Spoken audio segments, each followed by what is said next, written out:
Good evening and welcome to the Village of Westmont Committee of the Whole meeting for July 1st, 2010. I'd like to ask the clerk to take the roll call, please. Mayor Ron. Here. The clerk's here. Trustee Emery. Here. Trustee Fleming. Here. Trustee Forsley. Here. Trustee Klebanow. Here. Trustee Scott. Here. Trustee Seneca. Here. Manager Searle. Here. Attorney Zemanek. Here. Economic Development Director and Assistant Manager Kimball. Here. Finance Director Von Baga. Here. Police Chief Mulhern. Here. Fire Chief Trout. Here. Deputy Fire Chief Wise. Here. Public Works Supervisor Engineering Noriega. Here. Deputy Fire Chief Connolly. Here. Director of the Fire Prevention Bureau Daniels. Here. Okay. Thank you. Please join us in the Pledge of Allegiance. Pledge allegiance to the flag of the United States of America and to the republic for which it stands, one nation under God, indivisible, with liberty and justice for all.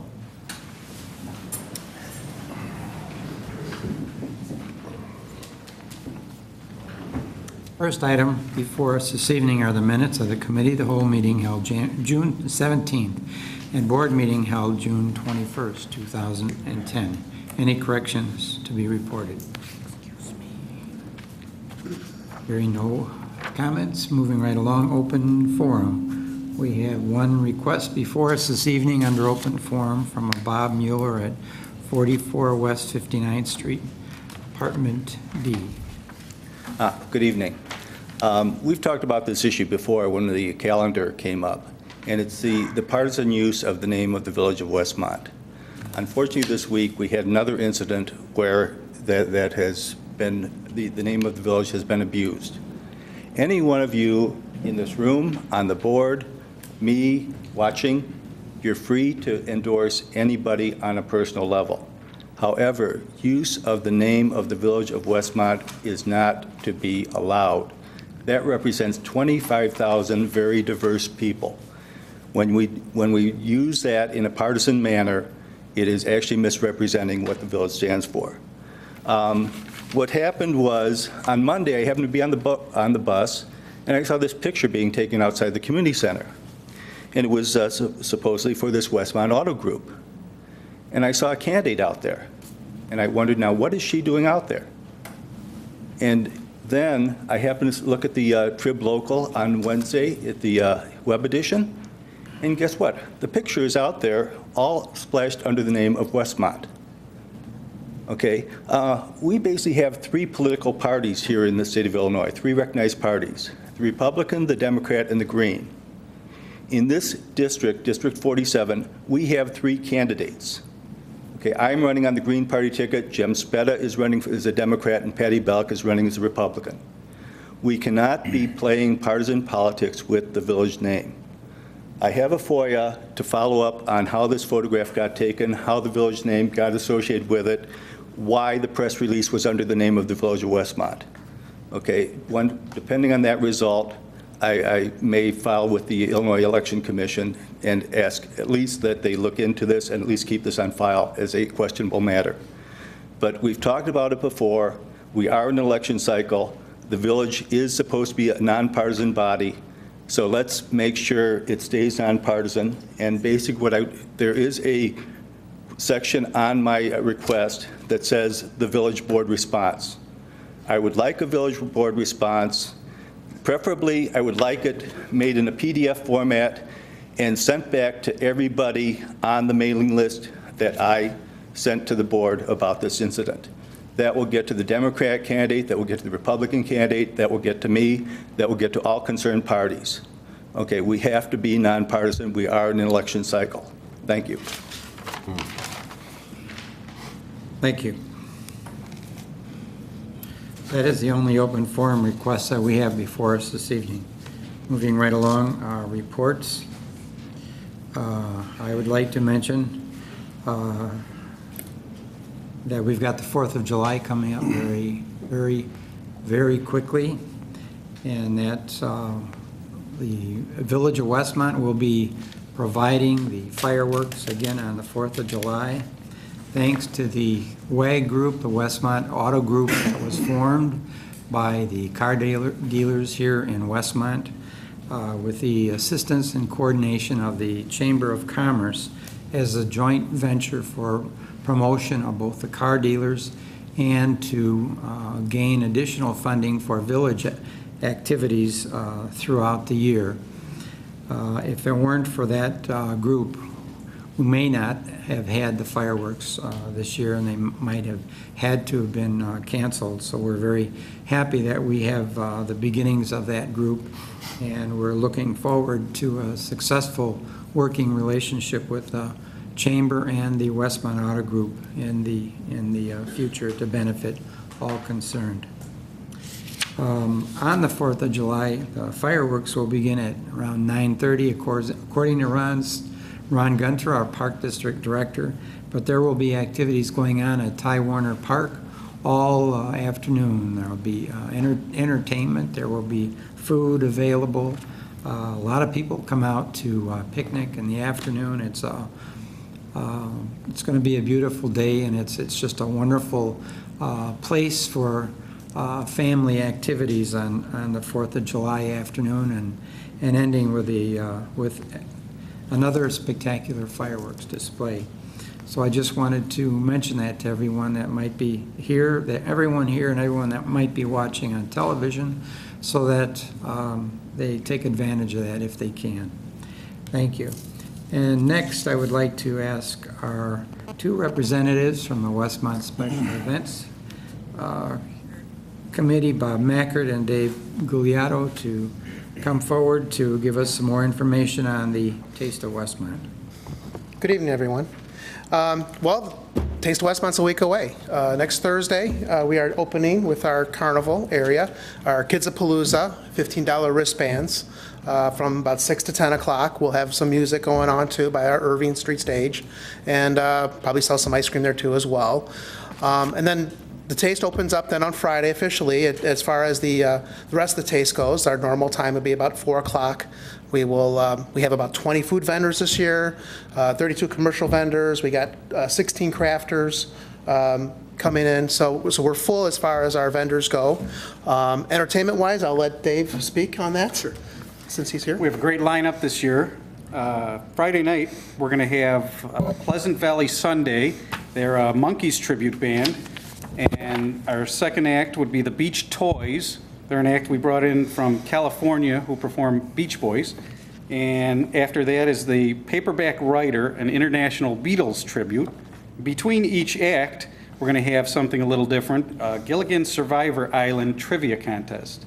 So that should be fun. We'll have members from the audience participate, and I believe we're also trying to get certain village people, sort of say, from either the village board or other prominent areas of the village to participate in one of the contests. And the Westmont Progressive theater group here that just formed in town is actually going to be helping hosting that for us as well. Right, and then on Saturday, we're going to have a group called South of Disorder. They're a Jimmy Buffett tribute.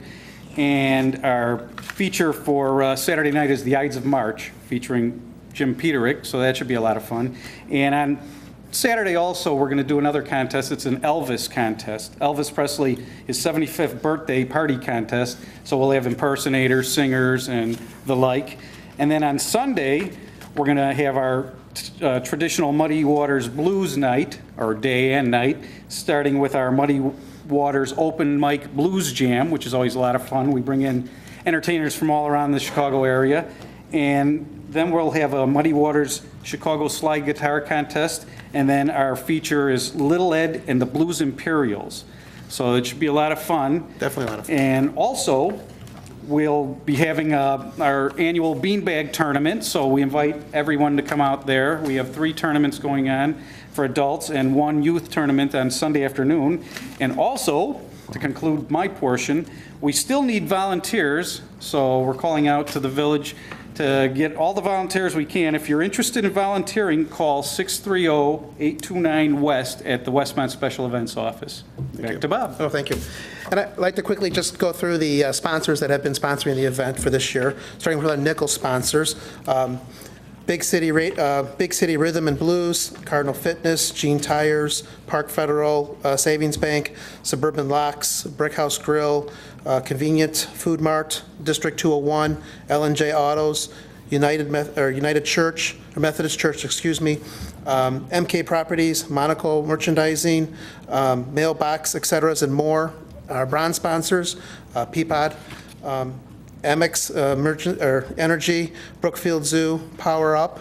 Our silver sponsors, Bank of America, Berghoff Square, Clarendon Hills Bank, First America Bank, Jake's Graphic, Uncle John's Music, United Radio, Best Western of Oak Brook, Euclid Beverages, and our gold sponsors, Uncle Bub's, the Westmont Park District, the Westmont Rotary. A few media sponsors we have. We have Jack FM, The Drive, The Loop, West Suburban Life, and our corporate sponsors, the Village of Westmont, of course. The Westmont Auto Group this year is also a part of that, and then Waste Management. So, thank you. If you have any other questions or... Any questions? Okay. Great. Thank you very much for coming, Thank you. and we appreciate See it. you next weekend. All looking forward to the tasting this year. Thank you. Okay, that's all I have right now. Moving right along, our village clerk. The only thing I have is to remind everybody not to be watching this, but get out to cruising nights. I mean, last week, the place was packed. It was a ball. People should be out there enjoying the town and the cars and all the hard work Special Events does.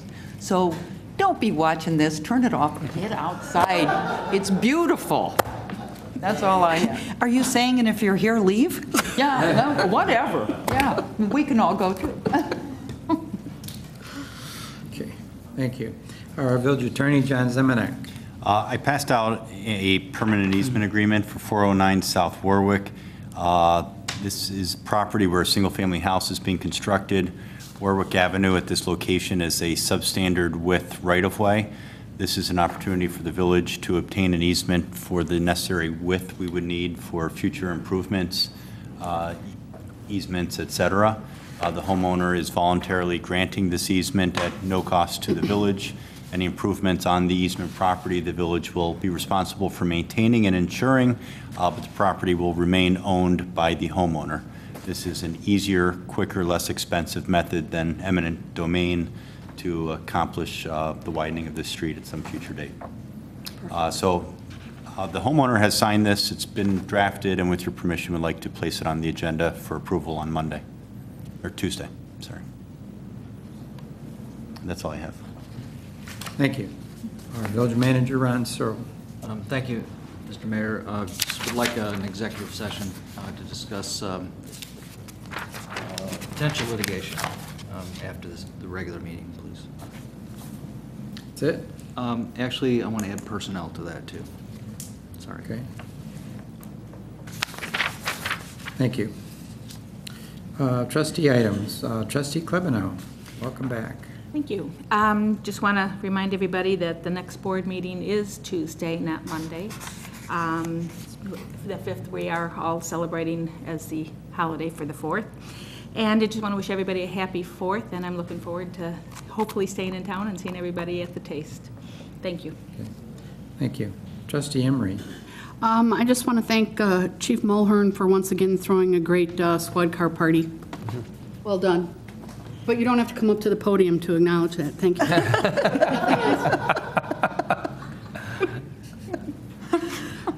Anything further? Nope, that's it. Trustee Fleming. Nothing this evening. Thank you. Trustee Scott. Thank you. I'd like to read a letter that I received from a resident. He couldn't be here tonight for open forum, so if you'll indulge me, I'd like to read it. It says, to the Westmont public officials for Thursday, July 1st, 2010, open forum meeting. I, Michael Connery, owner of 404 North Warwick Avenue, would like to bring to the attention of the city officials that 2 times this month, I have been landlocked due to the poor drainage system on Warwick Avenue. Our street is plagued by deep standing water for an extended period of time, suggesting the urgent need for improvement. We all have witnessed this continued problem on our street and asked the city officials take immediate action to correct the problem. Fortunately, I only had to replace a sump pump. Regards, Michael Connery, Jr., 404 North Warwick, here in the town of Westmont. Okay. Other than that, nothing else, sir. Thank you. Trustee Seneca. Thank you. I just wanted to let everyone know there will not be an economic development meeting on Wednesday, I believe, 7/7. So we'll probably have one the first Wednesday in August. And also, I too wanted to thank our chief of police and also our Westmont Special Events Group for a fabulous squad car night. Over 147 cars, I think I heard, between police cars and regular old cars. Whatever you call those antique cars. So anyway, it was great, and thank you very much for that. And if you want to come up to the podium, it's fine with me. Okay. That's all I have, thanks. Thank you. Trustee Forsley. Yes, we have an Administration and Finance Committee meeting on Tuesday at 6 o'clock. And we'll be in the back room here. Thank you. Thank you. New business.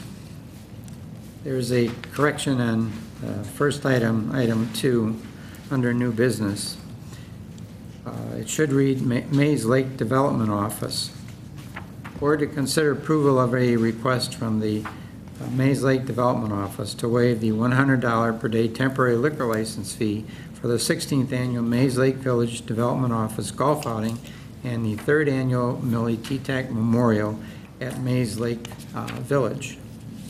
Part of the reason that the Westmont Lions Club was entered into the official record is that Mike Marshall was the one that brought the request into the village. And he also always brings the requests in for the Westmont Lions Club. So the clerk's office assumed that it was for the Westmont Lions Club. Well, Mr. Mayor and honorable trustees, we're so glad that Michael is working with us as well. It's nice to share the gifts. I want to thank you all for considering our application for the liquor license for our 16th annual golf outing. I'd also want to thank you for considering the waiving of the fee for us for that as well. I do have a question probably. I know that we need to have security present for this event. The question I have is, do we need to have a full-time person present on the property all the time, or will a patrol be sufficient for that event in the evening? Our chief of police, Tom I got you Mulhern, to the podium. would be happy to Good job. step up to the podium and You could golf in the outing, and that would solve the problem. The ordinance requires at any time an event like this, an officer must be present. A lot of times, though, we will post this if an officer doesn't fill it. Then we have a normal patrol doing it. It would be Mays Lake that would have to pay for the officer's time as an extra detail. But if you can give me information on when and where it is, I'll see what we can do and see if I can arrange to get somebody to volunteer their time to be there. I have a suggestion. You could bring a foursome, and that would solve the problem. You've never seen us golf. I'll work on something. I'll get the information, see if we can, if I have to, I will be up there and don't have any time to help them out. Thanks. thank you. Thank you. Just so I'm clear for the ordinance, the alcohol that's being served is just going to be at the event after the golf? Yes. Not during the golf event itself? No, not that that will be over at the Willow Crest, so I think that's They had their own yeah, that. license, okay. Okay. All right. I thank you. Thank you very much for coming in, Father. Thank you. This will be on our agenda for Tuesday. The next item, 218 North Cass, Marco Tambor Hair Salon, Board to review floor plan and signage intent. Good evening, everybody. Good evening.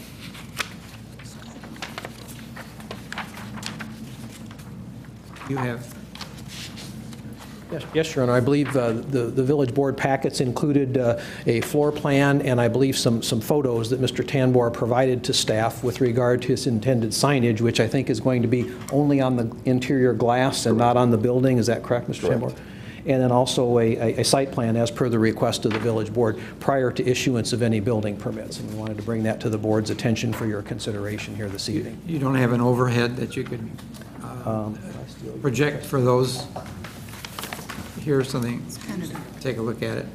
borrowing trustee Klubenau's packet here. Why, here's a picture of the floor plan as provided by the applicant. This is the kitchen, please. Okay. You probably got this from the building owner. He just- Now he's in the 1405 square foot one. Yes. Yeah, which one are you in, Marco? Is this one? Yeah, that would be this one right here. And those are the 3 shampoos. This is the shampoo balls, correct. What's the room between separating the 2 big rooms? Sorry. What's this room right here?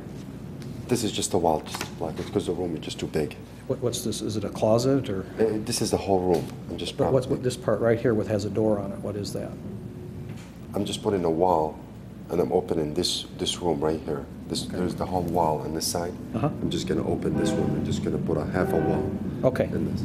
Okay. So it's just gonna be a half a wall. Okay. So just the room Wall. is just too big. In other words, not a floor-to-ceiling wall, it's going to be like what they call a knee wall? Yes. Halfway down? Yes.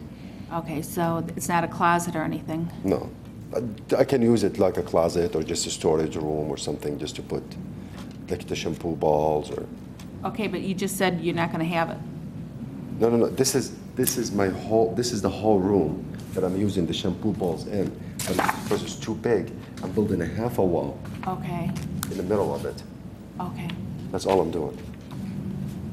I mean, I could just leave it too. I was just saying, just because it's too big. And then here are a couple of photos that the applicant submitted. I believe this is your current salon, Mr. Tambor, and then here's a picture of the signage that he would intend to replicate on the location here in Westmont. Okay.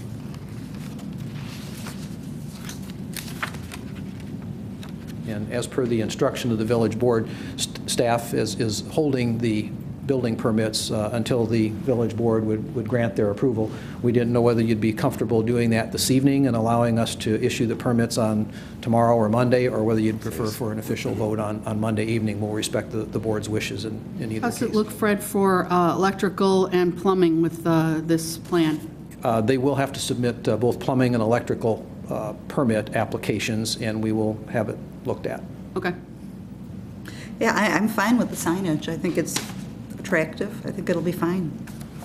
And the shampoo bowl, I mean, how he lays out the inside, I really don't mind. I mean, I'm sure he knows what flows best. We don't need a vote on this, do we, John?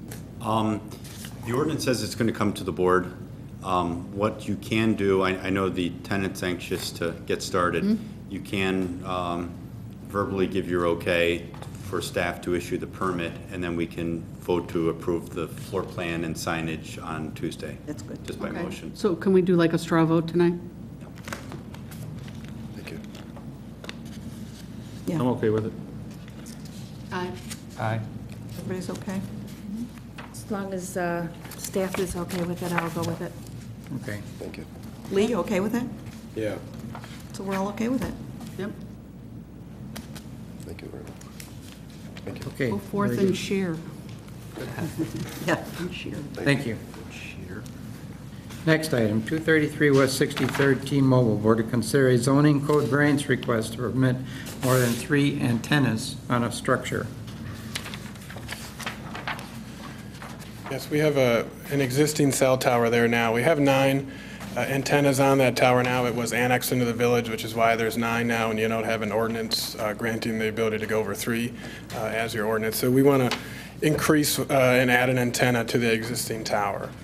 We don't think it won't cause a large impact to the environment. There is the playground across the way. There's a couple other towers there right now with antennas on them, so we felt that the impact wouldn't be great on the existing environment, and would hope that the village board would grant the zoning variance to add another antenna. Your Honor, staff would be supportive of this request. We kind of believe that from a philosophical standpoint, we all agree, I think, that these things can be kind of unsightly, and if we can kind of congregate them in one area, we limit the expanse of the unsightliness, if you will. And it does seem to be a necessary requirement for cell phone companies and communications companies in this day and age to have these towers periodically. We like them all in one place where we can kind of keep an eye on them and regulate them. You have sort of an assumptive approach here. What kind of revenue will this generate for the village? I think, no, This is not on one of our structures. It's not on our structure. The revenue that you're thinking of, those are cited on our towers. So this is going on the other ones? Yes. Right. Right. Darn. Yeah, and it's Would you rather be on the water tower? well, unfortunately, if we were a brand-new site coming in, then, perhaps we could talk about an extension on that water tower, but, we'd rather not move from where we are. Now, you keep saying an antenna, but according to this, it's 3 antennas you're going to add? No, just one. There's It says 9. more, okay, I see. It There's says more 9 than there 3 now. antenna structure. Yes, Okay. your zoning code only allows for 3. Just a quick comment on the paragraph we have in here about the structural report provided by American Tower Corporation, that it says it is adequate, but in the future, it'd have to be reevaluated? Is that Yes, every time another antenna is added to the tower, we'd have to run another structural report, yes. Fine.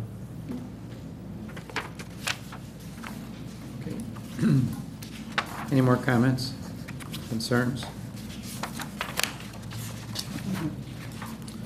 Okay, thank you. We'll be on our agenda for Tuesday evening. Okay, so it'll be Tuesday, you'll do the vote. Does somebody need to be present? Will there be more questions? It's your call. You can be here, but you don't have to be here. Is there a way to do like a straw vote like we did for the last? Sorry. Call you. Okay, very good. Doesn't hurt to try. He learns fast. Things catching on. So you could combine the meetings right now. Next item, sprinkler ordinance revision. Or to consider changing the existing sprinkler ordinance to temporarily allow interior remodeling of existing commercial buildings in the downtown B1 district without triggering the sprinkler requirement if the remodeling does not increase the fire hazard by breaching a firewall. What I'd like to do is first have staff presentation on this, and then after that have public input with the board interjecting as they feel necessary. Fred? Thank you, Your Honor, and members of the Village Board. Staff is pleased to present for your consideration tonight a recommendation that originated from, I guess you'd say, an expanded ad hoc work group originating with the Building and Zoning Committee of the Village Board as per the board's instructions. This issue was recently brought to the attention of the village by the private business sector with concerns about the cost of sprinkler systems. And the Village of Westmont is certainly not unique in this regard. Every community wrestles with this question on an ongoing basis, and that is, how do we strike a balance between public safety and development costs? Obviously, we can't, ensure the absolute safety, because to do that would make it prohibitively expensive to develop a new building or a new business. We can't ignore public safety standards to accommodate new developers, because that compromises public safety. So where is that balance? And that's what this group has attempted to look at. And you see before you a recommendation tonight for your consideration, certainly open to discussion, that this be limited to the downtown B1 district, because the downtown district is somewhat unique with regard to the Village of Westmont. I think the trustees are all familiar with the fact that that was the original genesis of the Village of Westmont back at the turn of the century, when we were incorporated then, I guess, in 1921. And that's much of the original development is in the downtown business and the surrounding core residential area. So this is unique in terms of the age and the somewhat historic nature of the buildings that are down there. We do have a lot of small buildings. And as this ad hoc work group committee kind of worked through the questions, one of the expensive aspects of upgrading to modern safety codes and the installation of sprinklers is that a lot of the downtown buildings have a very antiquated, archaic 1-inch water line supplying the buildings, which back in 1921 might have been adequate for water usage requirements in that day and age. But in this day and age, when you want to add sprinklers to it, you need a much larger water service. That can be very expensive. And whatever the fixed cost is to increase the size of a water line necessary to accommodate the installation of a fire suppression sprinkler system, it is disproportionately large for the smaller buildings that we have and the smaller businesses that we have in the central business district. Now, we are going to hear from some folks later on tonight who have their very valid opinion that, well, what about me? I have a business or a building in another district in the village that's not in the central business district, and they're going to present their case as to why they think they should receive this same kind of a temporary dispensation. But the recommendation that we have prepared, and this The Building and Zoning Committee, building staff, and the Westmont Fire Department met with representatives of the Chamber of Commerce and local business and building owners, and came up with this recommendation that we provide a window of opportunity, if you will, for the next 18 months to modify our sprinkler code to say, as the mayor iterated in his description of the event, that if you remodel a building, that formerly would have triggered a requirement for sprinklers. But during this window of opportunity for 18 months, if you remodel in such a way that you do not increase the fire hazard by breaching a firewall, we believe that we could allow the remodeling to go forward and then take a look back at the end of this 18-month sunsetted provision and say, did this have its desired effect? And it's the hope of this committee that what will result from this opportunity, this 18-month window of opportunity, is that some developers may see an opportunity to say, I'm going to buy that vacant building and remodel it now when the cost of remodeling would be somewhat less because I don't also have to spring for the cost of an increased size water line and a sprinkler system. And we could look back at the end of 18 months and say, did this ordinance have its desired effect? Did this cause some developers to move forward, purchase a heretofore vacant building or another antiquated building, remodel it without increasing the fire hazard, and yet try to put another active income-producing business in those vacant locations? That will be a very easy thing to monitor at the end of the 18-month period. So that's kind of from a staff perspective where we're at and how we got to this recommendation.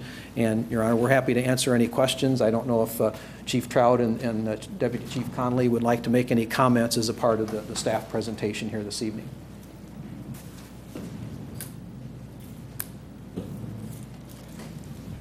Good evening. Over the last few weeks, we've been working with the business community and the building department and economic development and trustees, and tried to pull all of our opinions together to come up with something that would be workable on both sides.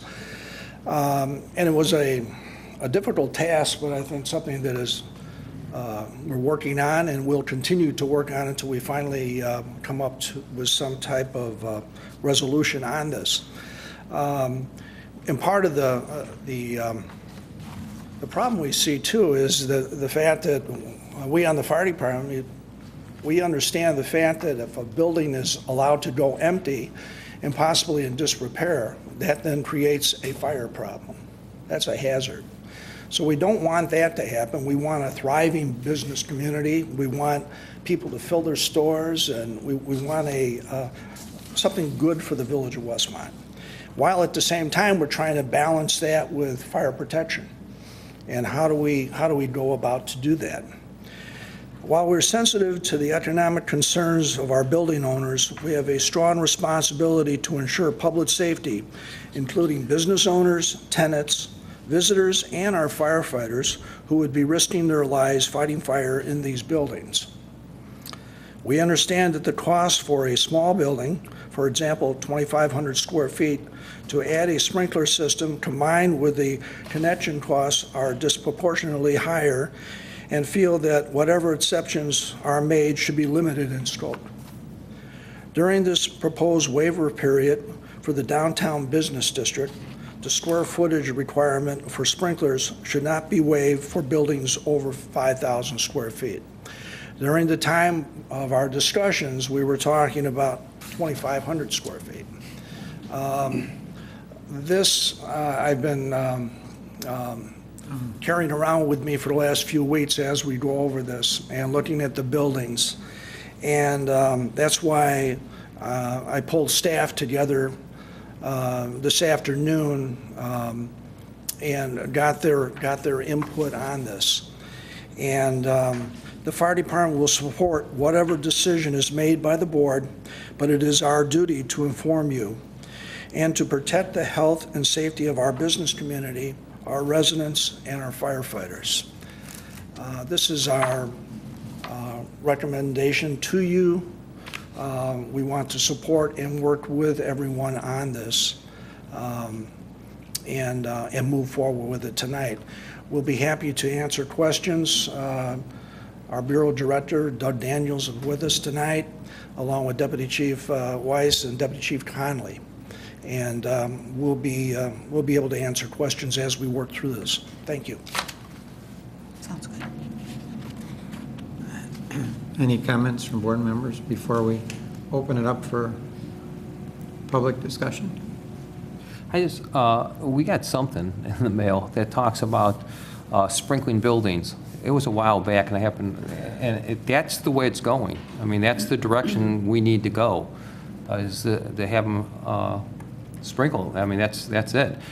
Unfortunately, these economic times, it's not a good time to push it through. I think it's time to work with the businesses and try to get those stores filled, as the chief had said, but continue to work towards that policy, because it sounds like all the communities around this and all the, and it was the article I was reading was that's the direction that where everybody's going, and I think we need to continue going in that direction also. But again, these economic times, you can't push anything through. You gotta work with people, and I think that's what we've always tried to do, and we'll continue to do.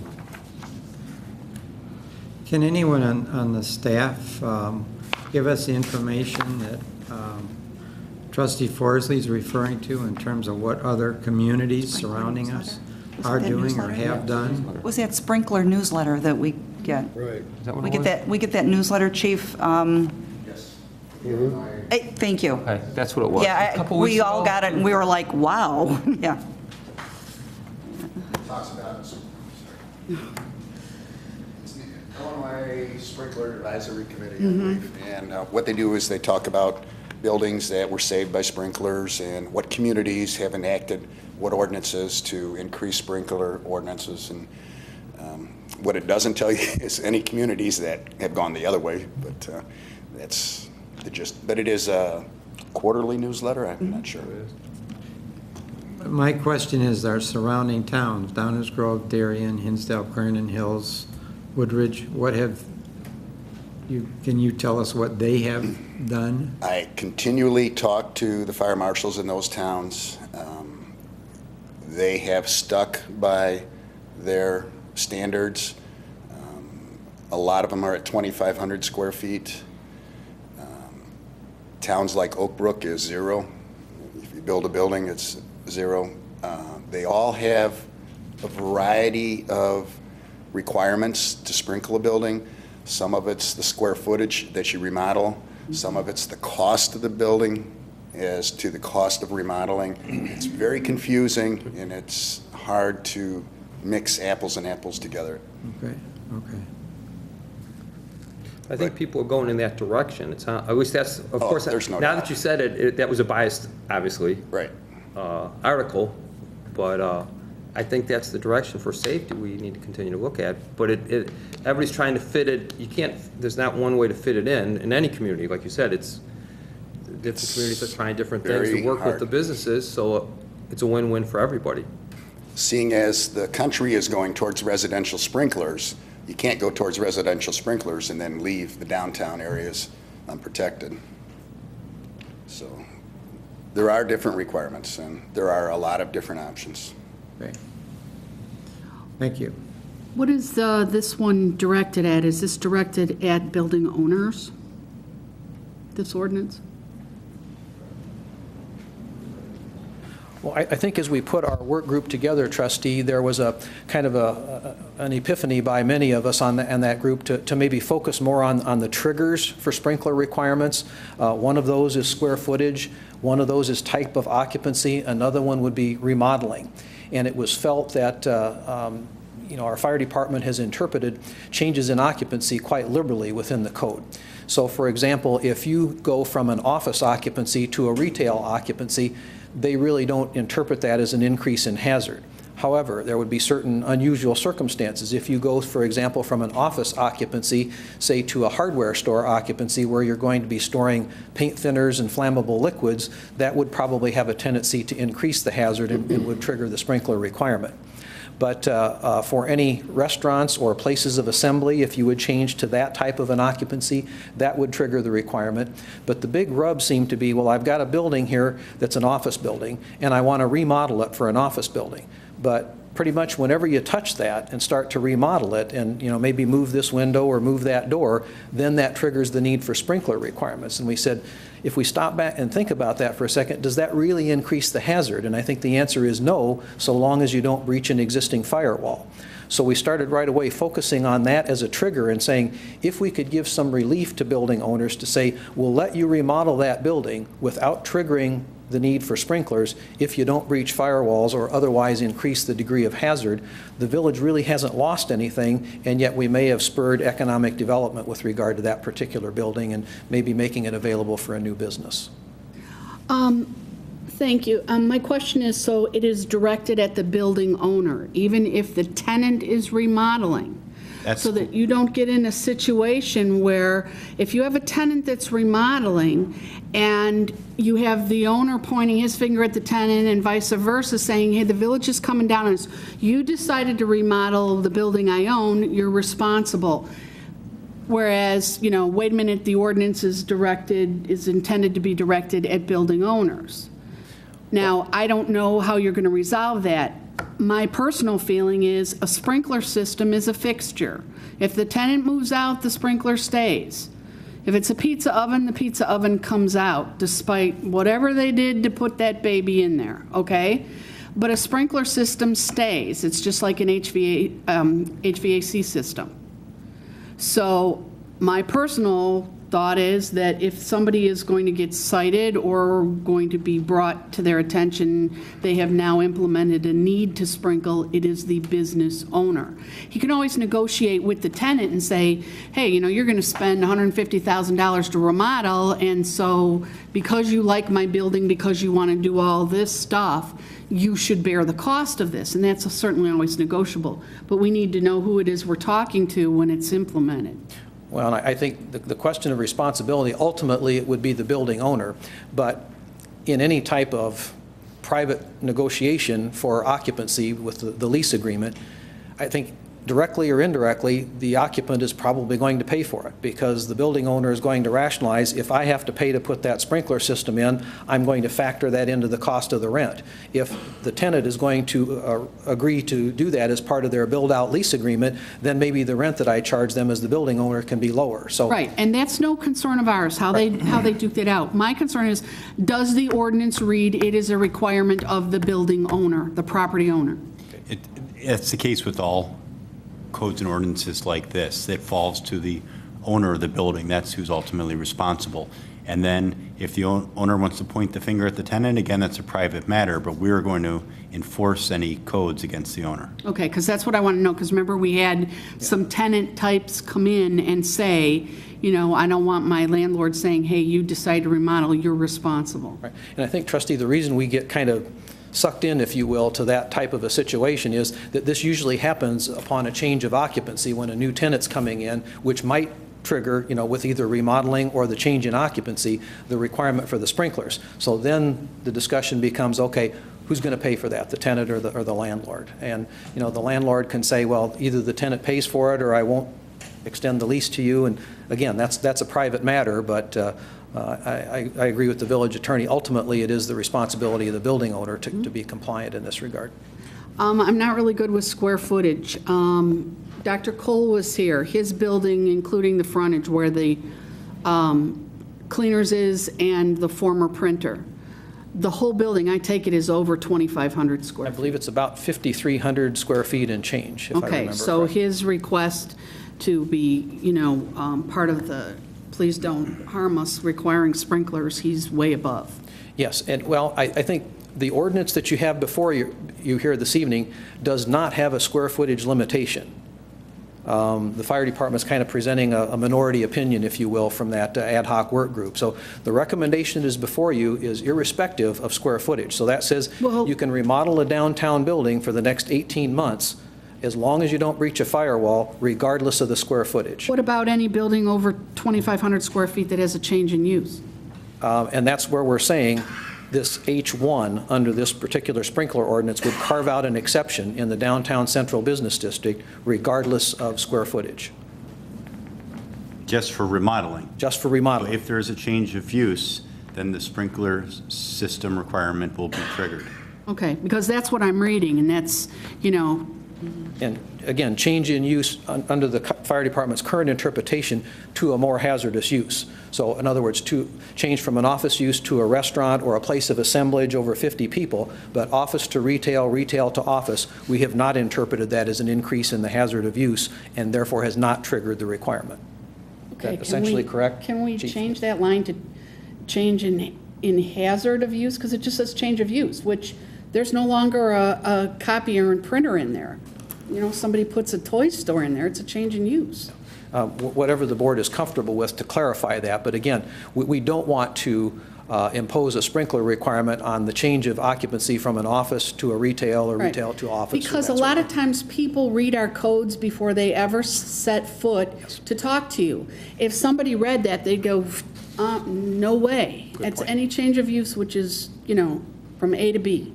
So could we address that? We can Thank you. tweak that a little bit, yeah. And I've got a question. The 2,500 square feet, I assume that's gross square footage, or do we have a definition of what square footage is? I'm going to let Mr. Daniel speak to that. There is a square footage in the international code that describes all floor space within the firewalls. So that includes a second floor, which could be residential, first floor mercantile, and a usable basement.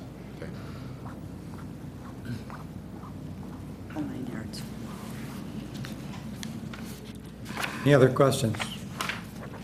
Comments from board members?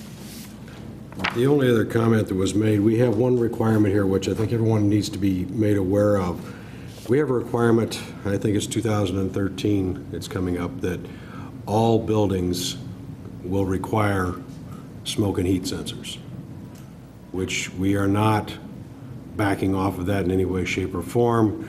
And I think within the group, we also stated, as far as we're concerned, that the building owner ought to be notified of this particular ordinance. If you need to work that out with a potential leaser of your property in order to get that done, that's fine, but that's a permanent fixture to that property. It's something that becomes mandatory going down the road. I think also it might be a case that it would help you sell your property from a safety standpoint also. The other thing that came up, I know we have an 18-month stretch out on this. The question came up with the heat and smoke situation going in 3 years, if the 18 months could be expanded to 3 years for the particular area. I mean, I don't know that I have a problem in either case. However, the reason we said 18 months, one of the main drivers of that time frame was quite frankly to view it and see if we had issues and fires and problems. I mean, it could happen. That was one of the reasons.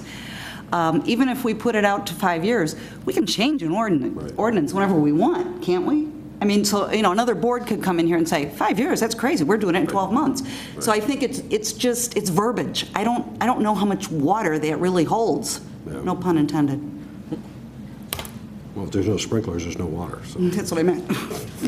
I think, Trustee, one of the things that staff felt more comfortable with, though, is to have an ordinance that sunsets. That requires, it will expire in the absence of further action by the village board. This would require the village board to evaluate and decide, yes, we want to extend this window of opportunity for X number of months or years, but I think otherwise we'd like this to die a death if it didn't have its desired effect. Right, which means it could be changed at any time. Right, certainly. It could be, you know, we don't know what boards will be 8, 10 years from now. But we'd like to give it the old college try. And, even months. And hopefully we can fill 3 or 4 downtown vacant buildings and look back and say, you know, this really had a good impact. It brought this business or that business or, you know, caused that building to be sold and somebody bought it that did something with it. That's a positive result and very easy to measure. And that's, and really in our meetings that we had, I mean, you know, the public, the business owners were very quick to say that, you know, they've lost sales because of this. And, you know, we get this thing on the road and we're going to see buildings filling up. I mean, they pretty much said it's going to happen. And I have every right to believe them. And I think this is really a good thing. And again, I thank Corinne Beller for bringing it up and getting the ball rolling on this. Can I make a quick comment, Fred? No? Try to keep your comments as close to 3 minutes as you can. Yes, sir. Before the clerk gets the hook I don't know, out. I haven't said a word yet. Rick Martin, Just West Suburban kidding. Insurance. The only comment I had was the 18-month sunset. We need to somehow put this in our tickler system so that it pops up 90 days ahead of time, so it doesn't just So we, blend right back in and all of a sudden it diverts back to where we were. I'm going along with that 5-year extension so that, again, it will stay active and we currently pay attention to that. If that makes sense. Yes. Time up? Anyone else? Have any comments? 3 minutes. Okay. Hi, Corinne Beller. And as Trustee Seneca said, I did bring this up. We started discussing the sale and the leasing of properties happened to be in the downtown area. And I fervently believe in suppression systems, both fire and the heat and smokes. One of them should take a course in our properties. It's important. But in this particular instance, in our world of economics that is completely down, you see a lot of vacant stores. We've tried to sell or lease some stores. And when I start reading this ordinance and said, if you move a door, you have to install a sprinkler system, how can we possibly lease a store for $15,000 a year and have to put in a $50,000 cost to their property owner, whose building may possibly sell at this moment for maybe $300,000 or less? You're talking about 2,500 square foot property, not a high-priced, brand-new building. So that's the problem. It is economics. That's what it is. And to address Rick's thoughts and Trustee Fleming's thought, 18 months, I understand what you're trying to do, and it's great if we can get this going. But is it going to be 18 months till you have to, you can't sell a property, get it going, find a tenant so you can remodel for that tenant, possibly in 18 months. So where does that window go? That's what I need to, I mean, that's what the property owners are going to say. Okay, if I sold a building tomorrow, it takes a month to 2 months to close. Then the new buyer comes in and they have to start remodeling, but they have a vacancy. For instance, the old printing place. Well, what are they going to put in there? Well, what if they don't get the tenant in there until after that 18 months? Now, does that person have to put in a sprinkler system if it sunsets and it doesn't get renewed? So that's why the 3 years would be good, because then would tie in with those smoke heats. At least something is going to be in those buildings to protect them.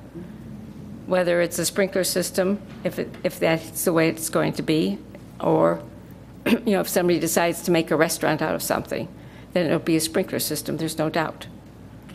The other thing to say, I don't know where my 3 minutes is up, but why the downtown? It's small buildings. Some of these, thank heavens, are occupied. A sprinkler system will definitely disrupt their business. Smoke heats won't, because that's more like electrical type of installation. But sprinklers, digging the street, putting in the new water into the property, that, and then then the piping, drilling holes in the walls, and you can't run a business with all that going on. It's not easy. So, and that does take some time.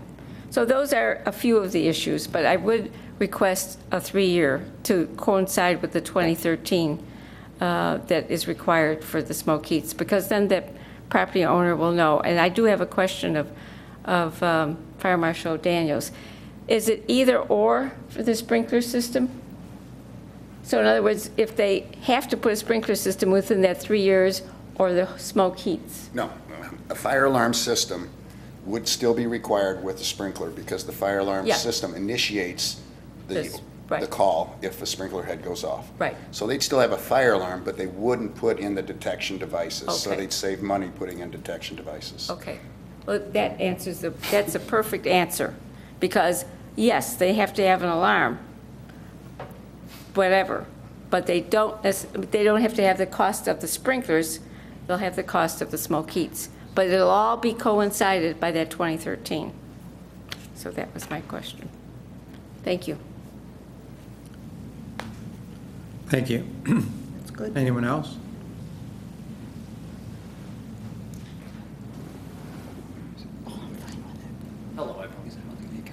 Bill Califoot, owner of 205 North Cass Avenue. I was also involved in the ad hoc meetings and stuff like that with this. I do just have a couple clarifications on the proposed changes that were set up that are in your packet here.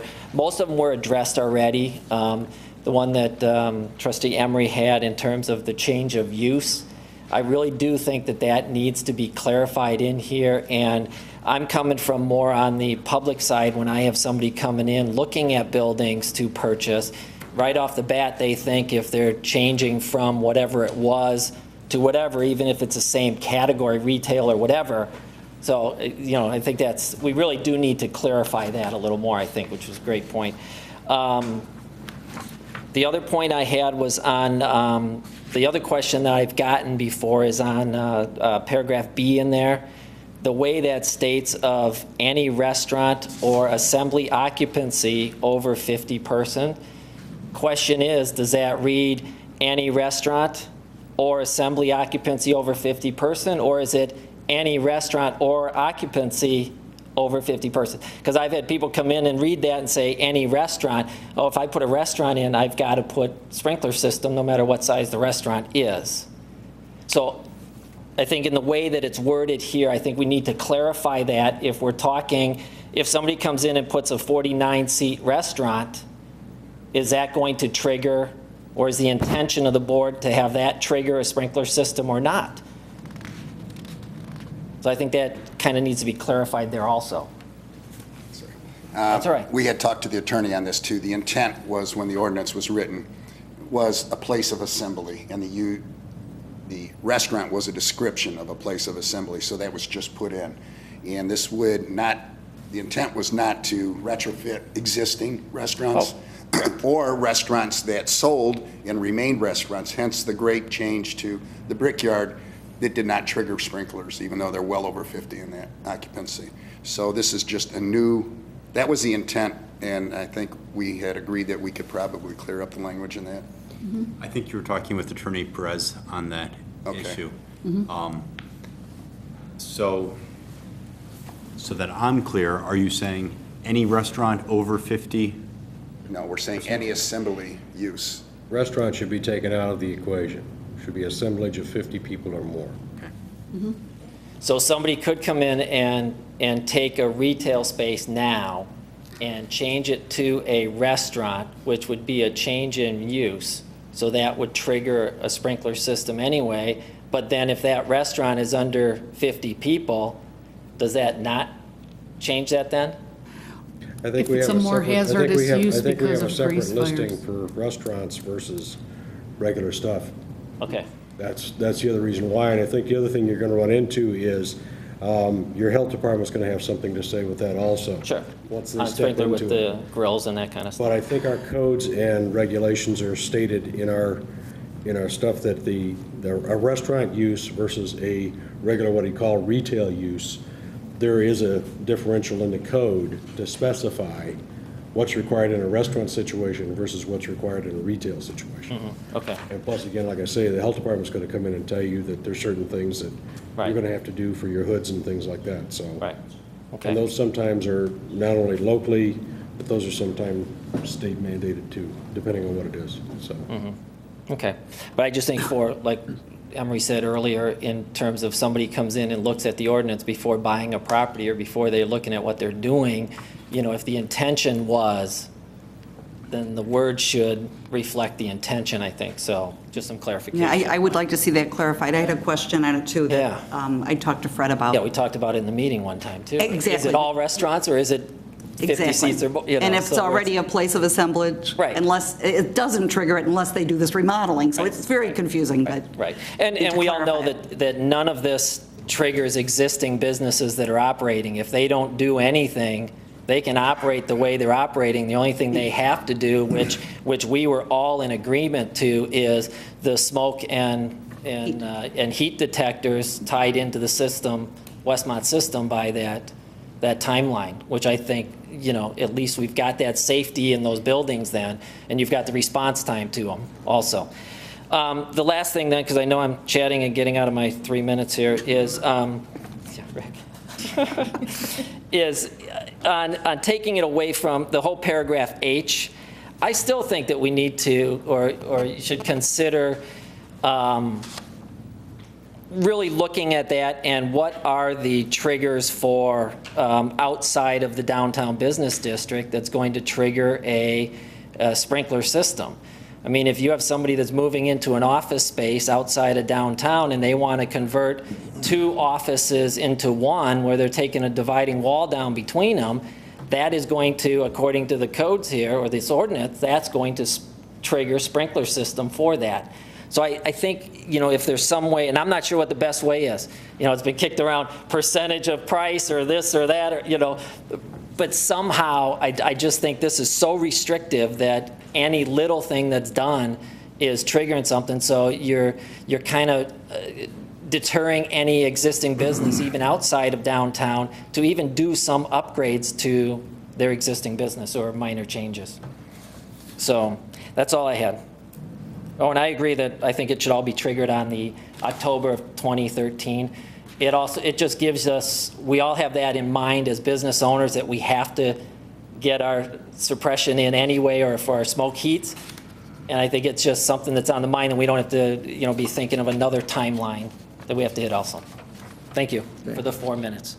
Thank you. Mr. Mayor, can I add something? Yes. I certainly understand the desire to have this pushed out to 2013. However, I'm in favor of the sunset clause that we look at this in 18 months. Because we have heard about the 1-inch pipes when it should be 4 inches. And when we do budgets in the near future, is this something that we should put in as, you know, a change down CAS through our business district? Is it something the village should do and budget for it, get state funds, whatever, like we did Lincoln or any other street? And I don't want to wait 3 years to do that. And the other thing is that I want to see in 18 months, if nothing happens, maybe we rent out, 1 building's rent out or sold, or maybe 2. But if nothing happens, I don't want to wait 3 years to say a lot of the vacant properties haven't been kept up well. They're basically rotting. They are now bigger fire hazards, and we are going to put our fire department personnel at a bigger risk the longer we wait and keep this as a waiver of requirements. So I'd like to keep the sunset clause in 18 months, put it on our diaries and have it brought up 90 days ahead of time and say, 15 months from now, is it actually working? Is it having an impact in bringing in business? Because if it isn't, then obviously that's not the cause of the problem with renting out downtowns. So that's why I'd like to keep it with the 18 months. And if things are going better, we can extend it again then? Correct. We have anyone else?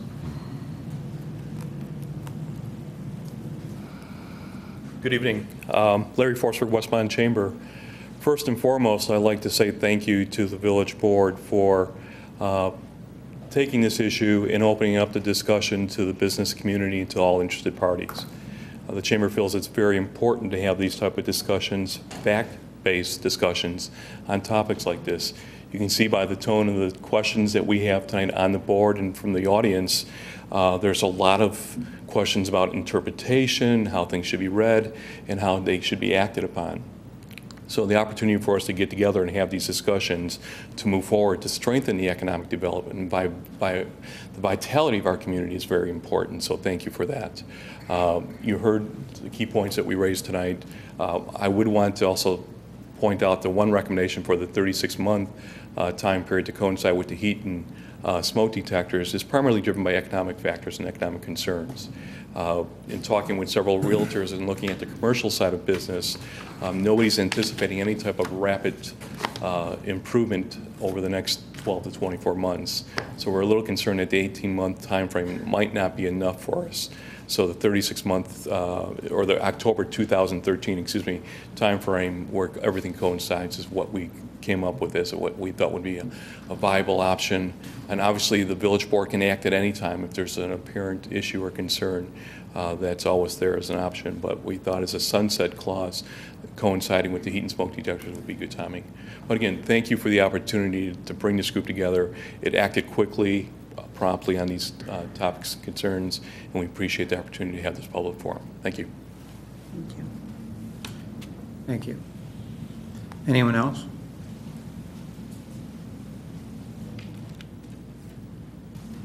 Somebody left their glasses.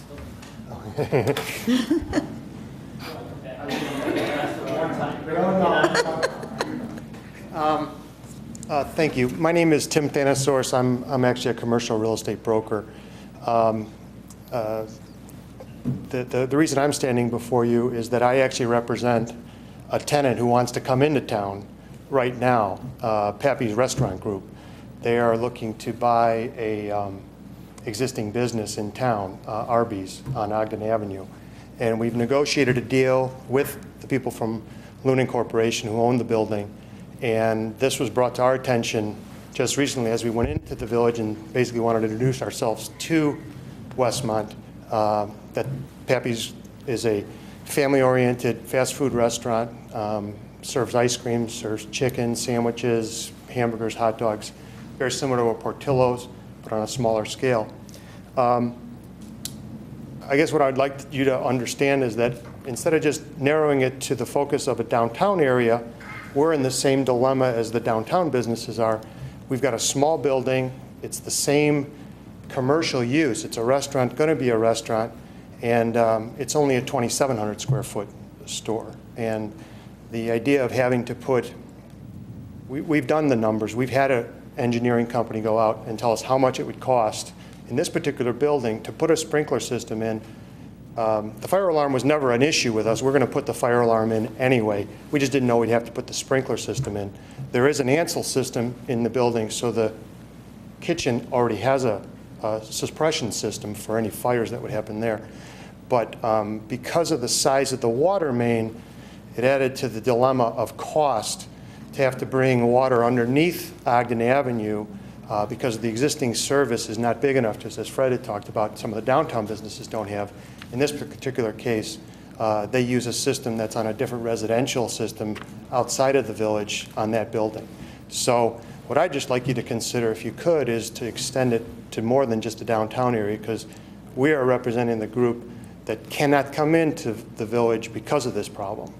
It's just financially, it's going to be about $200,000 to bore underneath Ogden Avenue, plus time of having to go through the Illinois Department of Transportation for permits to get underneath it, bring the water main in because it's not close at all where the system can come in, and then put the sprinkler system in. So everybody's talking in generics in terms of this is stopping our businesses. We are actually a business that it's stopping right now because we'd like to get started and come into Westmont. So I have one more thing to say, and this is a compliment to all of you. I sit in front of a lot of meetings like this, and your board is very cordial to each other. and I was just sitting there talking, everyone's doing their thing, but I go at a lot of these things, and I have to compliment you guys for that, because it's not always the case. And you read about that in the paper a lot. So anyway, thank you for your time. Thank you. We're all pals. Anyone else? Yeah, one more. I don't know. For those of you who don't know who I am, which there's probably no one in this room who doesn't know who I am, my name is Marie Johanna Guzzo. We're business owners, property owners in the downtown business district. Unfortunately, it was a building my father owned, who was a retired fire chief here in Westmont. So I can see the fire department side, I can see the business owner side, and I can see the property owner side. And I think what makes our downtown unique is I can't think of one corporate or building that's owned downtown by a corporation. We're all single families, or it's like in my case, the building's been in my family for 40 years. So I'd just like to thank the board for this opportunity to revisit this, because it's tough economic times. We have a building, it's been vacant for 2 years. My husband and I had a business in there. My aunt and uncle had a business in there for over 25 years, and unfortunately the economic times got to us. And it's just been a real stretch. We've been trying to rent it. We're looking into selling it. And it's just nice to see that this is being revisited to give us a little bit of relief. So I just want to say thank you. Thank you, Marie. Anyone else?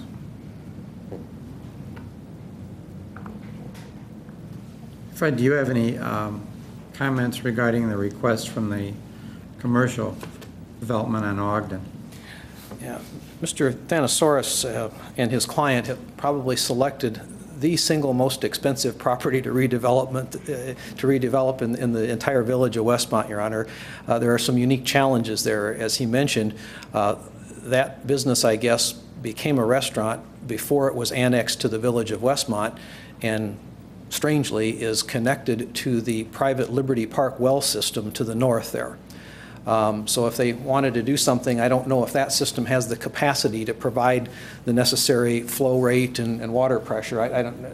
Frank, Doug, any? It would have to be tested. They'd have to test it. So I don't know the answer to that question, but it's conceivable that they would have to access the closest village water main, which I think, according to Mike Ramsey and Steve May, is way on the other side of one of the auto dealers on the north side of the road, or, as Mr. Thanasaurus said, underneath the road there to the south.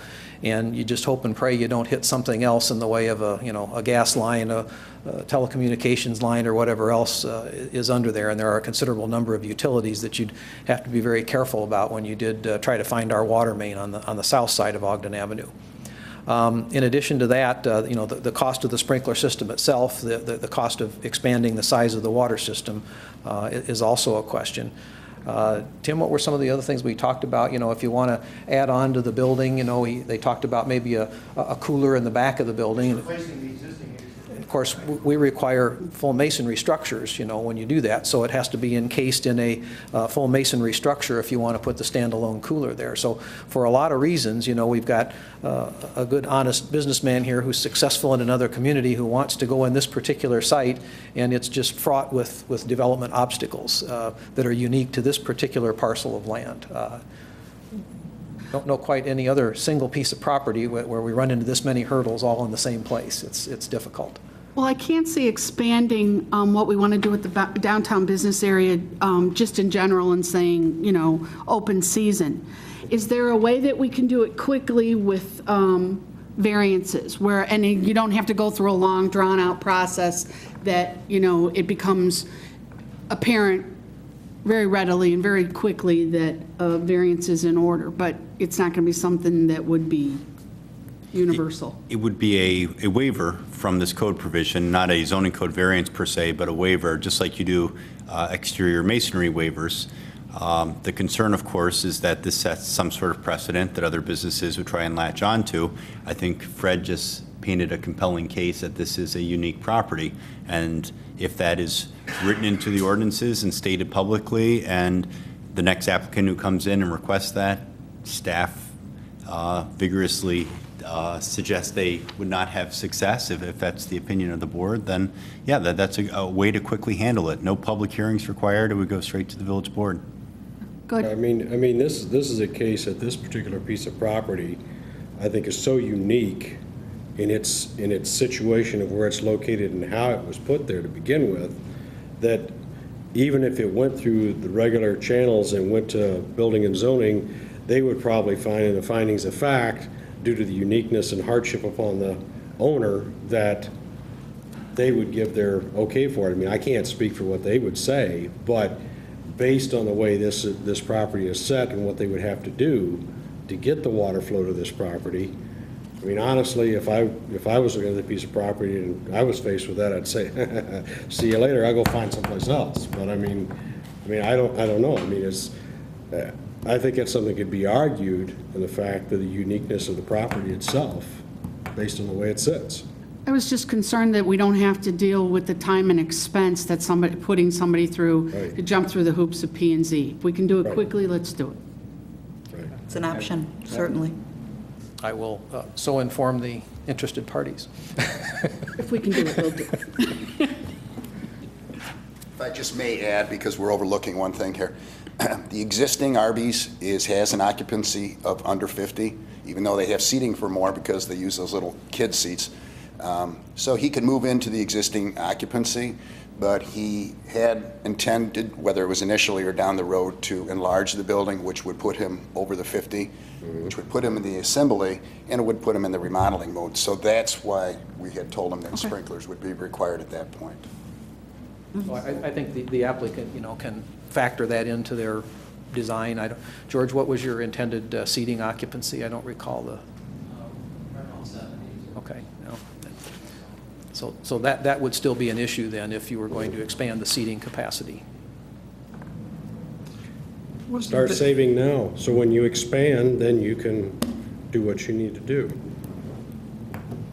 There was a problem a while back with Emmy's being without water for a while.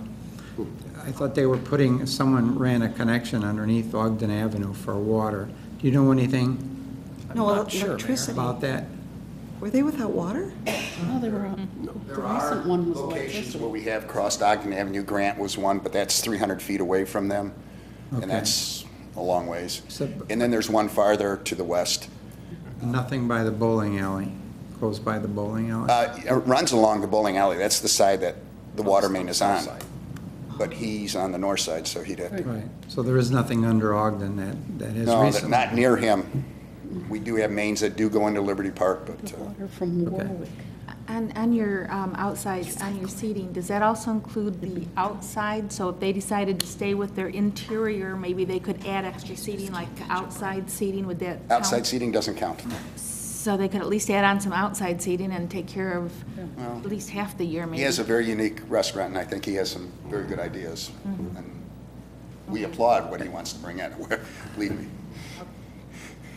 The question before us is dealing with the downtown B1 district, not the other commercial areas outside of downtown. That's not part of consideration for this item on our agenda.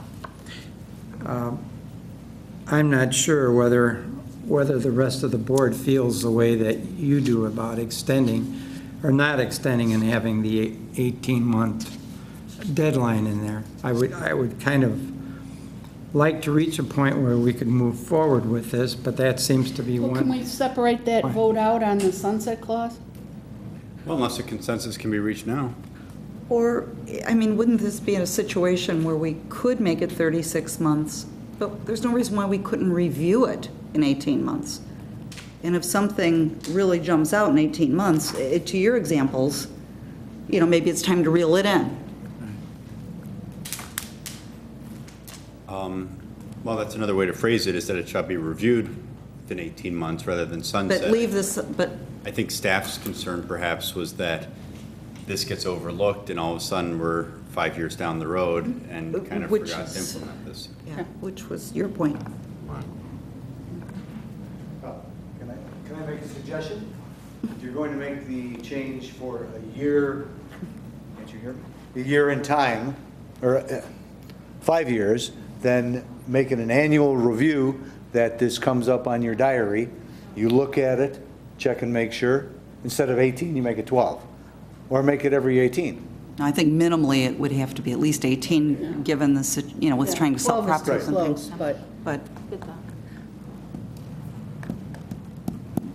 Well, like I say, I'm in favor of the sunset clause, and we look at it right before it happens, because if we extend it out, it's easy to say, well, let's just leave it, and let's just leave it after that, and the next thing we know, it's a long, long time, and buildings are deteriorating even more if they're not being rented out and used and all that, so that's just my opinion. So your suggestion as to how to deal with that is? Well, if there's a consensus tonight, then we leave it at, at the 18 months, we leave it at 18 months. If not, we can carve it out, as Trustee Emery suggested, as a separate voting item. A, approval of the ordinance, B, approval of the sunset clause. I mean, even if we get to the 90 days within the 18 months, if we look at it and see that it's working, we can bounce it out again, right? Yeah. It's easy enough to say we need more. All this is a time check scenario is what this is. I think we're going to find that this is something that I'm very interested to find out just how interested people are in developing their properties within the downtown district. I think it's easier to extend it than it is to make it far out and bring it back in. Right, okay. I can live with the 18 months. Months is fine. You can live with the 18 months? 3, 4. So we've got a majority. The only thing, I can go with the 18 months, but I like the communication, Corinne, like, if somebody comes in and they're coming at 16 months, and then, well, what are they going to decide in 2 months? As long as we're talking with the business, I can live with the 18, because Well, Corinne can come in with her client at that point and say, This is how are things situation. going? Let's look at it and see where it's going at that And I point. So guess- there's no, A buyer could come in at 34 months, it's the same situation. So I kind of understand I think that. we're all in favor of moving, filling the businesses, so if somebody came in at 16 months, 15 months, because I really don't see the economy changing for another year. So I can see where you're coming from with the 18 months. But if there's an interest, I think we need to keep talking, and you need to come to us, like this gentleman has done, and, we try to work it out. I know that's kind of, individualized, but we got to keep talking about it and not limit ourselves. Can I ask a quick question? Just a clarification. Sunset clause means that this ordinance or this change is going to last for that period of time and then revert automatically back to what it is. So sunset clause does not necessarily mean we are going to review it and decide if we're going to do it or not, correct? Correct. So it kind of ends and that's it. I think that's what we're saying is that because all of that could happen, without anybody even thinking about it on the building owner side, because we all have that 2013 date in our heads that we have to be doing this stuff. And I just think that you can still, even if it's a sunset clause for that 2013, it's going to revert back to the original ordinance right there. You can still change it within and that kind of stuff. But I just think, I could see on the business side that it's going to be out of our mind, we're going to lose it, and we're not going to be thinking about it to review it, and if nobody's coming in or talking, you know what I mean? And I don't think with economic time, I don't think 18 months for sale of buildings and that kind of stuff is really enough time for the economy to come back around. Because of the fire department is not happy with this in the first place, trust me, Frank will remind us when it's coming up. What if we reviewed it in 12 months? The sunset clause is sunset clause is still 18 Well, months. that's kind of what I was saying, if we did 36 and reviewed it. Yeah, but the sunset clause is still 18 months, but just that way we won't forget about it. We review it in 12. See, okay, where's it going? It's still, we won't change that sunset clause is 18 months, and how's it going? Maybe after 12 months we can say, you know what, we need to add another 6 months to this, or I don't know. I'm just trying to compromise here. Trustee, I think our IT director is in the booth tonight, and he'll bear me out on this. I think we have like a double redundancy backup system on our electronic communication system, and we have a Microsoft Outlook system. So I'm going to put it on my calendar for 15 months. The fire chief's going to put it on his. Village planner's going to put it on hers. I promise you, the village attorney, I can almost guarantee you that this will be brought back to your attention in 15 months. Good enough for me. Okay, everyone's happy with that? 18 months, go back and look at it in 12 months. I'm going to get a tattoo with the date. Yeah, let's get tattoos. Anything further? Okay, thank you. Next item. That's good. Fiscal year 2008-2009 Comprehensive Annual Financial Report. Board to consider approval of the fiscal year 2008-2009 Comprehensive Financial Report. Good evening, Mayor and trustees. For you, we actually have the approval of our fiscal year 2008-2009 Comprehensive Annual Financial Report. The report was completed in January and has been on our website and has been distributed. You have a copy this evening in front of you. We just have not gone through the process of actually approving the completed annual financial reports. So that's what we're doing this evening, and I'll go over a couple of highlights. We actually start our audit for the 2010 fiscal year on Tuesday, so we're going right into that. In fact, we're about a month ahead of schedule with where we have been in the past years. We usually start the last week of July, and we're starting right after the holiday this year, so we're happy that we're going to be ahead of schedule on that. A couple of things that I want to highlight on this report. First of all, we have a list here of our government activities and business type activities, which are the standard classifications for the different funds that we have in government accounting. The village has only one business type activity, which is our water fund, which is an enterprise fund. So when we're looking at that, they're accounted for differently, and so we do show them here separate. So what we have is a list of revenue that came in comparison of 2009 to 2008. If we look at the total government revenue for 2009, we were just under 27 million. For 2009, did 26.9, which was down from 27.4 million in fiscal year 2008. The expenses for 2009 were 27.6 million, which was down substantially 1.4 million from 29 million for the total government side in 2008. So that is a reflection of the budget cuts that were done during the fiscal year 2009 budgeting process, and you see it reflected here, as well as the decrease in revenues that we experienced and expected during that fiscal year. So things played out pretty much as we had anticipated for that fiscal year, and ended as we had thought.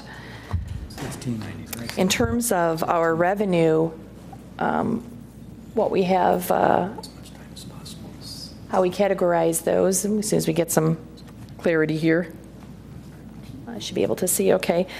We have our major revenue sources, our sales and local use tax of 7.2 million that came in during the 2009 fiscal year was 31% of our revenue. Our next largest was 18% for property and replacement tax, and then we had charges for services at 15% or $3.4 million. Other taxes of 3.1 million at 13%. We had income tax at 2.4 million of 10%. General operating and grants of 1.2 million at 5%, and capital grants of 1.1 million for, which was 5%. For expenses, we have those broken down by government activity type. These are general types. The types that we have are general government at $5 million, which was 21%, public works, which was 4.8 million, which was 20%, and our public safety, which incorporates fire and police, at 14.1 million, which is 58% of the expenses that we had. And public safety was the only category in which we saw an increase in expenses in 2009 over 2008. There, finally get that into focus there. Any questions about the general overview of where we were at in 2009?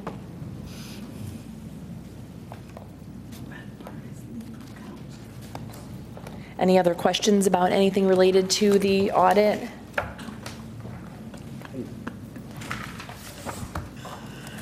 Thank you. That's all I had for that. Thank you, Lisa. Also the next item. Next item. All these papers everywhere. Issuance of 1.9 million taxable general obligation refunding bond. Board to consider an ordinance providing for the issue of $1,900,000 in taxable general obligation refunding notes, Series 2010, for the purpose of refinancing Series 2006 taxable debt certificates at a significant interest cost savings. Thank you again, Mayor.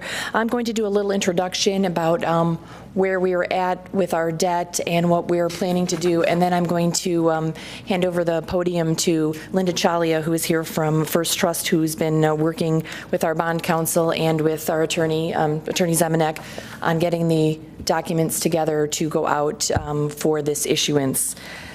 In 2006, the village issued $2.6 million in debt certificates to purchase 9.5 acres for economic development purposes in the South Westmont Business District.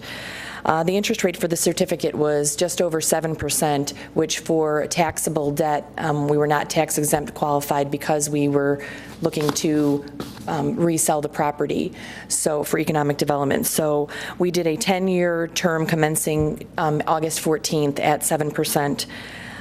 The debt ends, or would, if we were to continue with these debt certificates, it would be paid off in August of 2016. The debt service financing costs over the term of that loan totaled $1,063,743. In an effort to take advantage of a couple of things that have occurred, first of all, the village since that time has become home rule. And as a home rule community, we are eligible to explore additional financing options. So, and some of those can create additional cost savings for us by just using a different type of debt. The second is that due to the economic conditions, we have much lower interest rates than we did in 2006. So in order to take advantage of both of those occurrences, we are looking to refinance those debt certificates through general obligation refunding bonds, and say about approximately, we don't know exactly, but we're assuming that the rate should be right around 4%. So we should see between $150,000 and $200,000 in savings. And we're not looking to substantially increase the length of time. We are proposing the possibility of just moving it from August 2016 to January 1st of 2017. And it has to do with, Linda can explain a little bit more on this, with our taxing year and how we can see some savings there as well. So I'm going to turn it over to Linda. Hi. My name is Linda Chalia. Thank you very much for having me here tonight, and I'm here to answer any of your questions. First of all, I am with First Trust Portfolios. I am a banker, and I specialize in tax-exempt financing. I actually was with LaSalle when I did your 2006 bond, so I was with LaSalle for about 15 years doing the same type of thing, but with numerous changes with the bank, I have joined another firm. But I knew that you were looking to possibly refinance this. I run into Lisa quite a bit of time in a number of the associations that we work together. And as Lisa stated, there is quite a bit of savings that you can have in today's market. What you have in front of you basically is you have the ordinance that you will be considering to just authorize the refunding of these bonds from going from really like a debt certificate when you were not home ruled. It was just like a promise to pay. It was an unsecured debt, so your rates were a little bit higher at that time in 2006. Now, because you're home rule, you actually can refund them as a full faith and credit, that you're going to just, pledge everything you have to be able to pay for the debt. In that way, you lower your interest rate when you go out to the market for your investors. And the fact Lisa was saying, it is around a 4% bond rate right now overall, and that would include even all the costs between issuing costs, the underwriting fee like myself, the bond attorney, John, anything. So when we talk about an all-in cost of interest, that's the total savings that you will have. What you do have in front of you also, I gave you a preliminary term sheet. And this is, you have the long document, and the long document basically gives you the authorization to go and refund the debt, that it's to the best economic decision to do that. It's just stating you're going to do it, doesn't mean you have to do it. I mean, if all of a sudden something changes when we go out to sell the bonds, it doesn't require you to do it. It's a business decision that this is authorizing the mayor and the village clerk and the village manager and Lisa to make those decisions. Doesn't make economic sense for you. And generally when we suggest a refinancing to one of our clients, it's usually a minimum of a 3% savings over the life of the term of your debt. And in this case, you're probably looking at about anywhere from 7 to 8% savings over the savings of doing this bond, even by extending it those few months to the January. And what Lisa was referring to is when you did the original debt, it was just you bought the building, you bought the land, you needed to finance it, you started paying on it. Now we can structure it to meet your cash flow needs better. And your cash flow comes in more in June and December, where most of your property taxes come in. So we work with you to try to, structure it and negotiate it the best way that will meet your financing needs. And we will, we're looking to refinance it close to when your next payment is, which is August 14th is when you make your next payment, because you really are going to pay it off that day. So you don't want to be doing the new debt, right, and having all of that, having that interest, and then paying it off at a later date. So we'll probably close simultaneously within that same week. And we're working with bond counsel with John, and also with bond counsel Linda Given from Chapman and Cutler to do that. You have the authority to issue up to $1.9 million. It is not going to be $1.9 million. It is going to be lower than that, just because when we were looking at the $1.9 million, we were making a decision, and the village was making a decision, do we finance also this August payment that you are going to be paying? But it was the village's best interest to basically not refinance that, to pay that one as normal, and then we will refinance. So it will be lower than 1.9 million. It'll be in the 1.8 million type dollar amount for that. And I'm going to open it up for any questions, because that's what I'm here for, is for discussion purposes. But it's a good time to refinance if you're looking for some savings. Makes economic sense. Sure does. What happens if we sell the property? We can pay this off? Well, if you look in the term sheet, you have different options. This is another business decision that you have. I know that you want to sell the property. That's why it always still has to be done as a taxable the reason it has to be done on a taxable basis versus a tax-exempt basis is due to the purpose of what you're using the money for. You're buying that property for the purpose of selling it to a commercial development. That is not a typical government purpose. It's not for public safety and things such as that.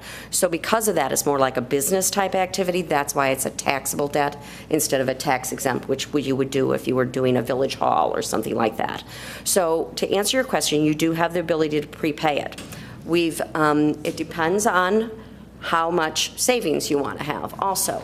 When you go out to the investor world, the investor is going to say, okay, I'm going to give you this interest rate for the debt, but I don't want you paying it off tomorrow, because I'm giving you the interest rate based on like a 10-year transaction.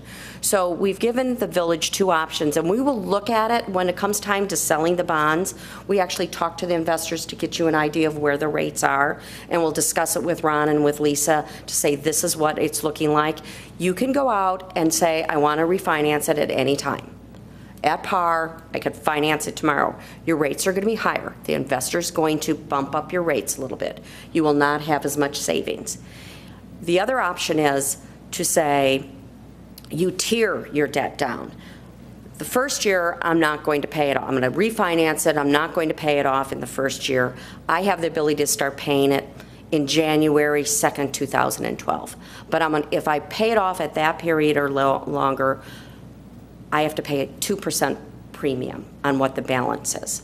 So if your balance is $1 million, you're going to have to pay it 2% on the balance of the $1 million to have the option to prepay it.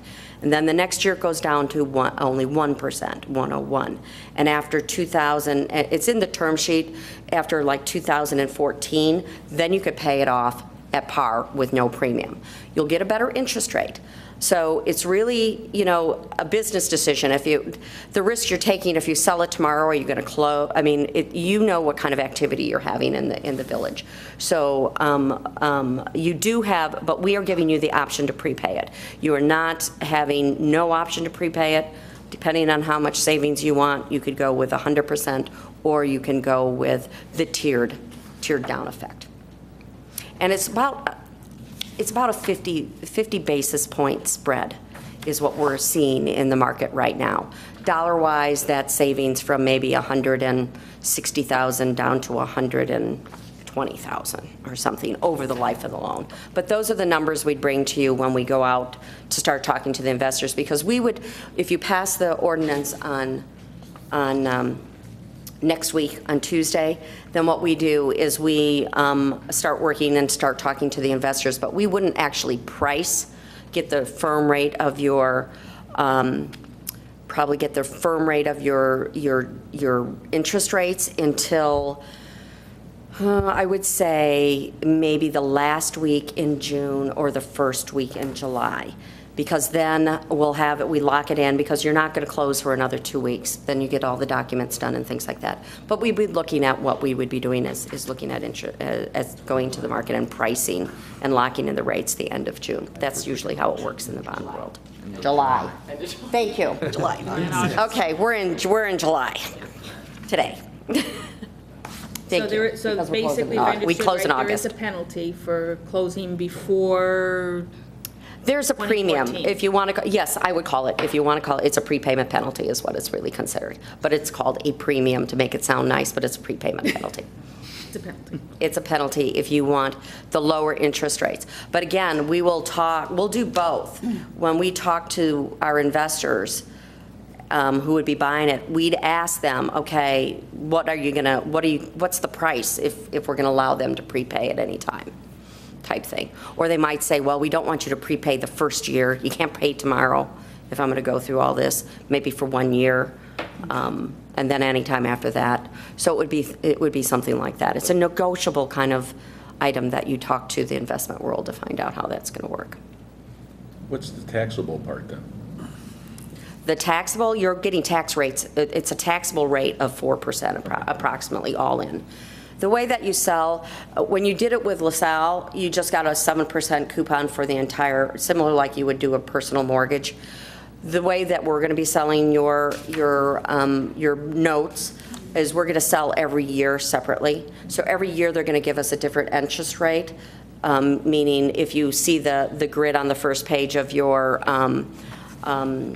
for every payment, you're going to get a different interest rate. You're going to get a smaller interest rate at the beginning and a larger one toward the end. And then you get a blended rate. It's a better way to do it. You get a better interest rate to do it. And that's where the average is going to be around the 4% mark when you blend them all in. But it's a taxable rate. That's a taxable 4%, which is pretty good in today's market. Good. Any other questions? It saves us money, we're all for it. It saves you money, and it's a really nice working with you guys again. So I appreciate that. If there Thank you. No further questions. Thank you. Thank you, Linda. Thanks.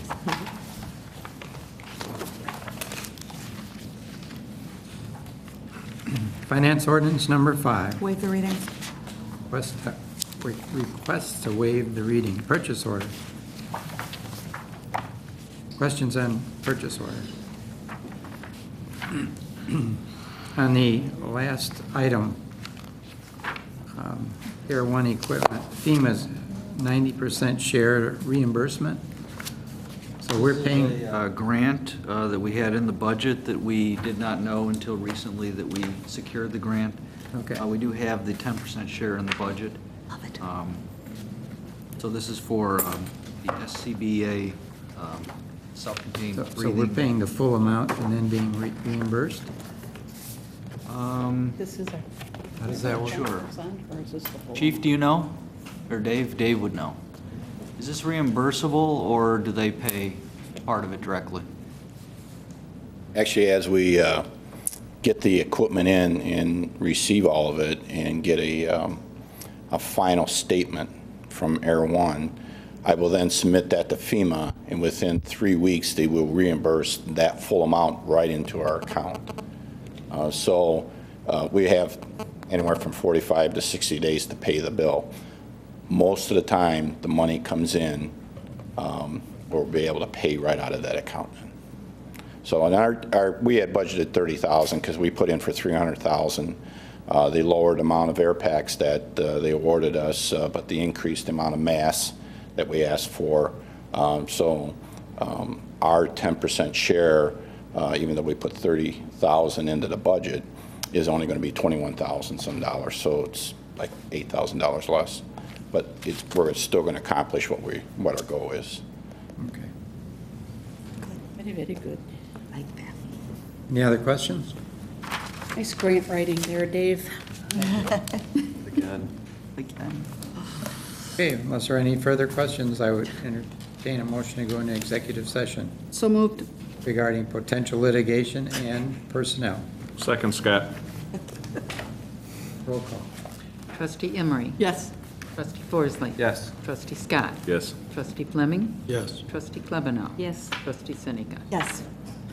Thank you. We are adjourned to executive session.